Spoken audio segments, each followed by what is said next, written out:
اور chief justice صاحب جن کے اختیارات کے حوالے سے یہ قانون بنایا گیا اور جس قانون کے تحت ان کے اختیارات محدود ہوئے، وہ خود اس کیس کو سن کے فیصلہ کیسے کر سکتے ہیں؟ چاہیے تو یہ تھا کہ وہ کہتے کہ میں اس کیس سے علیحدگی اختیار کرتا ہوں اور میں اس کیس کو نہیں سنوں گا کیونکہ یہ میرے اختیارات سے متعلق ایک کیس ہے اور اس سے میرے اختیارات متاثر ہوتے ہیں، تو اس لیے میں فل کورٹ تشکیل دیتا ہوں، مگر بطور ماسٹر آف روسٹر میں خود اس کیس میں بیٹھنا مناسب نہیں سمجھتا۔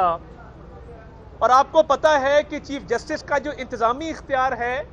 وہ صرف اس وجہ سے ہے کہ وہ سینئر ہیں، اس کے علاوہ باقی سپریم کورٹ کے ججز کے ساتھ وہ برابری کی سطح پہ ہیں۔